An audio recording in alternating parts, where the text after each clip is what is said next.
for joining us on our Enterprise News Update on Enterprise TV. I am Kende Bodering. We begin with our local news. Publisher and PDP chieftain Dele Momodu has faulted the party's zoning of its 2027 presidential ticket to the south, calling it a move that strengthens President Bola Tinubu's re-election chances. He said the decision contradicts Nyesom Wike's 2022 stance when the minister opposed zoning and supported a northern candidate, accusing him of playing politics for convenience. Momodu dismissed talks of Goodluck Jonathan, Peter Obi or Seyi Makinde running on the PDP ticket, describing them as lies aimed at weakening the opposition and securing Tinubu's second term. And now on other local news. Academic Staff Union of Universities, ASU, has expressed frustration over the government's neglect of lecturers' welfare, poor working conditions, and unpaid salaries. President Christopher Piwana said lecturers have been patient despite stalled negotiations, but warned this patience is wearing thin. He also criticized the use of Integrated Payroll and Personal Information System (IPPIS), saying it undermines university autonomy and causes irregular payments. ASU urged the government to prioritize education and engage in sincere dialogue to avoid another nationwide strike. And now to economy and finance news. Kaduna State Governor Uba Sani has commended President Bola Ahmed Tinubu's economic reforms, noting they stabilized Nigeria's economy and boosted investor confidence. He described Tinubu's recent visit to Brazil as a strategic move that deepened global partnerships and signaled renewed economic recovery.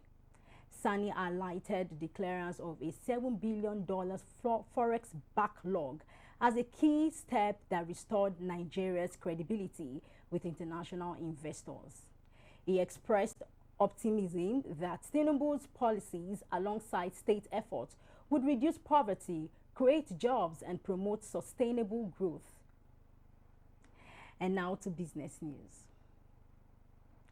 The Dangote Petroleum Refinery has emerged as a dominant force in West and Central Africa's energy landscape, now supplying the region's diesel and aviation fuel needs, according to S&P Global Commodity Insights. Speaking at a webinar hosted by the Major Energies Marketers Association of Nigeria, that's MEMAN, Gary Clark of S&P Global stated that the refinery's ramp up has significantly reduced the region's reliance on fuel imports from Europe.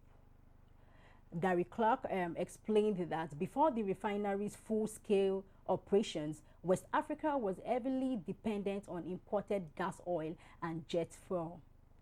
Since Dangote began exporting refined products, trade flows have shifted, with the refinery now supplying more than enough jet fuel to meet regional demand and even reach international markets. This development marks a major milestone in Nigeria's transition from a net importer to a regional energy supplier. And now to foreign news. The United States has officially imposed 50% tariffs on many Indian goods, escalating trade tensions. These levies combine penalties linked to Indians' purchase of Russian oil with tariffs on exports like garments and jewelry. Indian officials fear job losses and reduced export revenue, especially in Gujarat Prime Minister Modi's home state.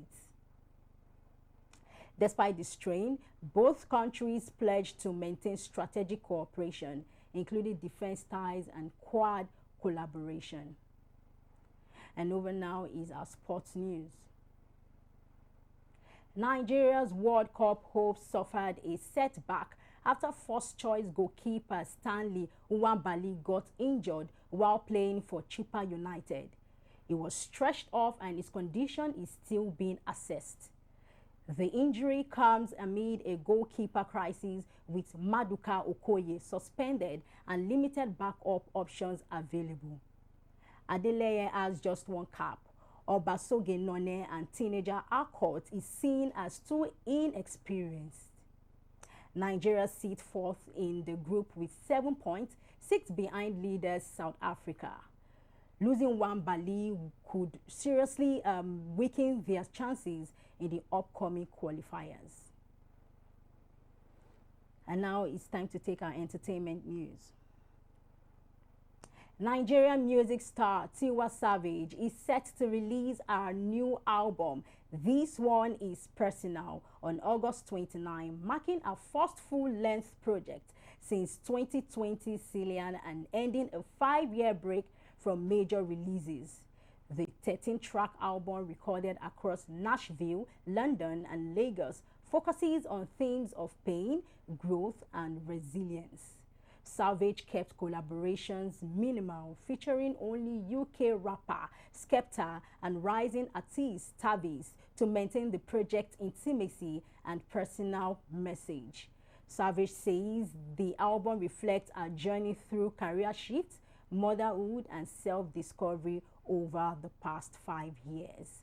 Fans have taken to social media with the hashtag #ThisOneIsPersonal to celebrate our comeback and connect with our storytelling.